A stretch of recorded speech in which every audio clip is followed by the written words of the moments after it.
अध्याय 1 कुरुक्षेत्र के युद्ध स्थल में सैन्य निरीक्षण। धृतराष्ट्र ने कहा, हे संजय, धर्मभूमि कुरुक्षेत्र में युद्ध की इच्छा से एकत्र हुए मेरे तथा पांडु के पुत्रों ने क्या किया? संजय ने कहा, हे राजन, पांडु पुत्रों द्वारा सेना की व्यूह रचना देखकर राजा दुर्योधन अपने गुरु के पास गया और उसने ये शब्द कहे, हे आचार्य, पांडु पुत्रों की विशाल सेना को देखें, जिसे आपके बुद्धिमान शिष्य द्रुपद के पुत्र ने इतने कौशल से व्यवस्थित किया है।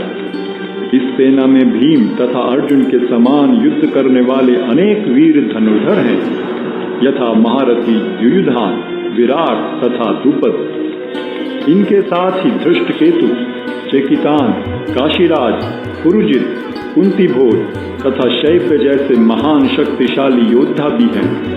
पराक्रमी युधामन्यु, अत्यंत शक्तिशाली उत्तमौजा, सुभद्रा का पुत्र तथा द्रौपदी के पुत्र, ये सभी महारथी हैं।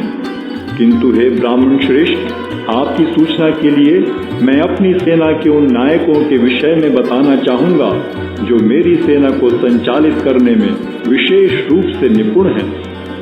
मेरी सेना में स्वयं आप, भीष्म, कर्ण, कृपाचार्य, अश्वत्थामा, विकर्ण तथा सोमदत्त का पुत्र भूरिश्रवा आदि हैं, जो युद्ध में सदैव विजयी रहे हैं। ऐसे अनेक वीर भी हैं जो मेरे लिए अपना जीवन त्याग करने के लिए उद्यत हैं। वे विविध प्रकार के हथियारों से सुसज्जित हैं और युद्ध विद्या में निपुण हैं। हमारी शक्ति अपरिमेय है और हम सब पितामह द्वारा भली भांति संरक्षित हैं, जबकि पांडवों की शक्ति भीम द्वारा भली भांति संरक्षित होकर भी सीमित है। अतः सैन्य व्यूह में अपने अपने मोर्चों पर खड़े रहकर आप सभी भीष्म पितामह को पूरी सहायता दें। तब कुरुवंश के वयोवृद्ध परम प्रतापी एवं वृद्ध पितामह ने सिंह गर्जन की सी ध्वनि करने वाले अपने शंख को उच्च स्वर में बजाया, जिससे दुर्योधन को हर्ष हुआ। तत्पश्चात शंख, नगाड़े, बिगुल, तुरही तथा सिंह सहसा एक साथ बज उठे। वह समवेत स्वर अत्यंत कोलाहलपूर्ण था। दूसरी ओर से श्वेत घोड़ों द्वारा खींचे जाने वाले विशाल रथ पर आसीन कृष्ण तथा अर्जुन ने अपने अपने दिव्य शंख बजाए। भगवान कृष्ण ने अपना पांचजन्य शंख बजाया, अर्जुन ने देवदत्त शंख तथा अति भौजी एवं अति मानवीय कार्य करने वाले भीम ने पौंड्र नामक भयंकर शंख बजाया।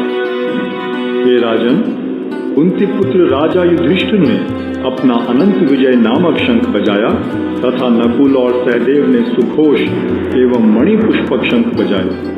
महान धनुर्धर काशीराज, परम योद्धा शिखंडी, धृष्टद्युम्न, विराट, अजय सात्यकी, द्रुपद, द्रौपदी के पुत्र तथा सुभद्रा के महाबाहु पुत्र आदि सबों ने अपने अपने शंख बजाए। इन विभिन्न शंखों की ध्वनि कोलाहल पूर्ण बन गई, जो आकाश तथा पृथ्वी को शब्दायमान करती हुई धृतराष्ट्र के पुत्रों के हृदय को विदीर्ण करने लगी। उस समय हनुमान से अंकित ध्वजा लगे रथ पर आसीन पांडुपुत्र अर्जुन अपना धनुष उठाकर तीर चलाने के लिए उद्यत हुआ। हे राजन, धृतराष्ट्र के पुत्रों को व्यूह में खड़ा देखकर अर्जुन ने श्री कृष्ण से ये वचन कहे। अर्जुन ने कहा, हे अच्युत, कृपा करके मेरा रथ दोनों सेनाओं के बीच ले चलें, जिससे मैं यहाँ उपस्थित युद्ध की अभिलाषा रखने वालों को और शस्त्रों की इस महान परीक्षा में जिनसे मुझे संघर्ष करना है उन्हें देख सकूं। मुझे उन लोगों को देखने दीजिए जो यहाँ पर धृतराष्ट्र के दुर्बुद्धि पुत्र दुर्योधन को प्रसन्न करने की इच्छा से लड़ने के लिए आए हुए हैं। संजय ने कहा, हे भरतवंशी, अर्जुन द्वारा इस प्रकार संबोधित किए जाने पर भगवान कृष्ण ने दोनों दलों के बीच में उस उत्तम रथ को लाकर खड़ा कर दिया। भीष्म, द्रोण तथा विश्व भर के अन्य समस्त राजाओं के सामने भगवान ने कहा कि हे पार्थ, यहाँ पर एकत्र सारे कुरुओं को देखो। अर्जुन ने वहां पर दोनों पक्षों की सेनाओं के मध्य में अपने चाचा ताऊओं, पितामहों, गुरुओं, मामाओं, भाइयों, पुत्रों, पौत्रों, मित्रों, ससुरों और शुभ चिंतकों को भी देखा। जब कुंती पुत्र अर्जुन ने मित्रों तथा संबंधियों की इन विभिन्न श्रेणियों को देखा तो वह करुणा से अभिभूत हो गया और इस प्रकार बोला। अर्जुन ने कहा, हे कृष्ण, इस प्रकार युद्ध की इच्छा रखने वाले अपने मित्रों तथा संबंधियों को अपने समक्ष उपस्थित देखकर मेरे शरीर के अंग कांप रहे हैं और मेरा मुख सूखा जा रहा है। मेरा सारा शरीर कांप रहा है, मेरे रोंगटे खड़े हो रहे हैं, मेरा गांडी धनुष मेरे हाथ से सरक रहा है और मेरी त्वचा जल रही है। मैं यहाँ अब और अधिक खड़ा रहने में असमर्थ हूँ। मैं अपने को भूल रहा हूँ और मेरा सिर चकरा रहा है। हे कृष्ण, मुझे तो केवल अमंगल के कारण दिख रहे हैं। हे कृष्ण, इस युद्ध में अपने ही स्वजनों का वध करने से न तो मुझे कोई अच्छाई दिखती है और न मैं उससे किसी प्रकार की विजय, राज्य या सुख की इच्छा रखता हूँ। हे गोविंद, हमें राज्य, सुख अथवा इस जीवन से क्या लाभ, क्योंकि जिन सारे लोगों के लिए हम उन्हें चाहते हैं वे ही इस युद्ध भूमि में खड़े हैं। हे मधुसूदन, जब गुरुजन, पितृगण, पुत्रगण, पितामह, मामा, ससुर, पौत्रगण, साले तथा अन्य सारे संबंधी अपना अपना धन एवं प्राण देने के लिए तत्पर हैं और मेरे समक्ष खड़े हैं, तो फिर मैं इन सब को क्यों मारना चाहूंगा, भले ही वे मुझे क्यों न मार डालें। हे जीवों के पालक, मैं इन सबों से लड़ने को तैयार नहीं, भले ही बदले में मुझे तीनों लोग क्यों न मिलते हों। इस पृथ्वी की तो बात ही छोड़ दें। भला धृतराष्ट्र के पुत्रों को मारकर हमें कौन सी प्रसन्नता मिलेगी? यदि हम ऐसे आतताइयों का वध करते हैं तो हम पर पाप चढ़ेगा।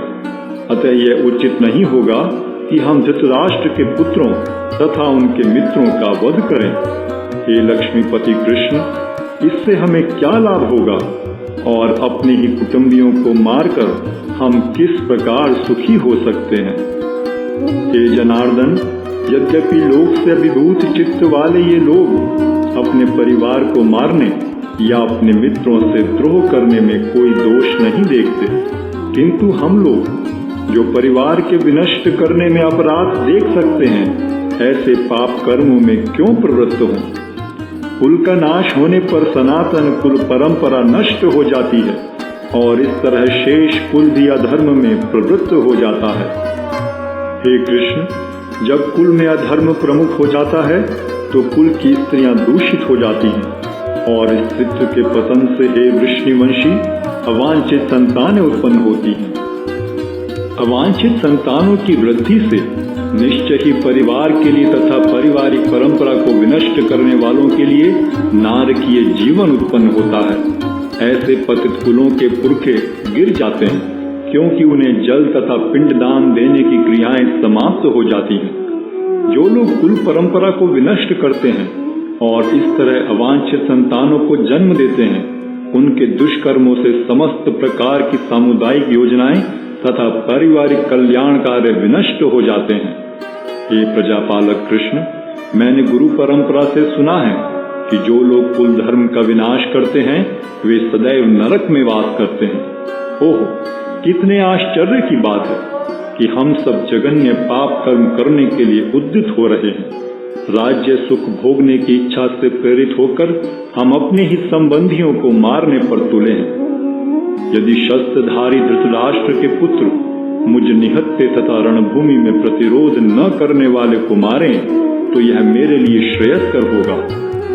संजय ने कहा, युद्ध भूमि में इस प्रकार कहकर अर्जुन ने अपना धनुष तथा बाण एक ओर रख दिया और शोक संतप्त चित्त से रथ के आसन पर बैठ गया।